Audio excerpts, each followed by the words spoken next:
আচ্ছা, বেশ কিছুদিন আগে আমাদের প্রধানমন্ত্রী শ্রী নরেন্দ্র মোদী দেশের উদ্দেশ্যে একটা বার্তা দিয়েছেন, যেখানে তিনি বললেন যে সোনার গয়না এই মুহূর্তে আমাদের কেনা উচিত নয়। প্রশ্নটা হচ্ছে যে আমরা কি গোল্ড বা সিলভার ইটিএফ এগুলোতেও কি ইনভেস্ট করব? না, আসলে ব্যাপারটা কিন্তু একেবারেই তা নয়।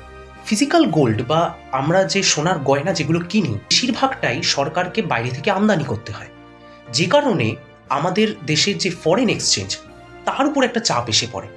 ফরেন এক্সচেঞ্জ বলতে আমি বলতে চাইছি ইউএস ডলার।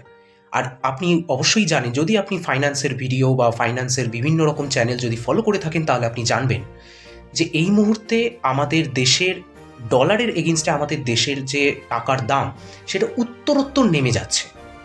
এশিয়াতে সবচেয়ে বেশি আমার রুপিয়া, সেটাই কিন্তু সবচেয়ে বেশি চোট খেয়েছে ডলারের এগেনস্টে।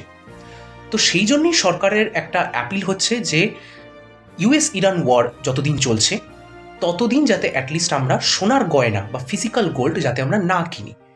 তো তাহলে এই ফরেন এক্সচেঞ্জের উপর এতটা প্রেশার পড়বে না যতটা আমরা এক্সপেক্ট করছি, যতটা আমরা দেখতে পাচ্ছি।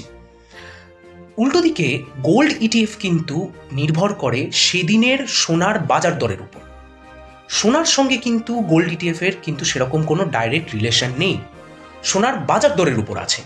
তো তাই জন্যই আমি বলবো যে যদি আপনি সোনার গয়না এখন কিনতে চান, তাহলে কিছুদিনের জন্য সোনার গয়না আপনি কেনাটাকে মুলতুবি রাখতে পারেন। বরঞ্চ আপনি যদি যদি গোল্ড ইটিএফ বা সিলভার ইটিএফ এগুলোতে যদি ইনভেস্ট করে থাকেন, তাহলে আমি বলবো সেই ইনভেস্টমেন্টটা চালিয়ে যান, কন্টিনিউয়াসলি একটু একটু করে এসআইপির মতন সেখানে ইনভেস্ট করতে থাকুন। আর যদি এখনও পর্যন্ত গোল্ড বা সিলভার ইটিএফে যদি ইনভেস্টমেন্ট না করে থাকেন, তাহলে অবশ্যই আস্তে আস্তে ইনভেস্ট করা শুরু করুন। আর ভিডিওটা যদি ভালো লেগে থাকে তাহলে অবশ্যই সাবস্ক্রাইব করুন।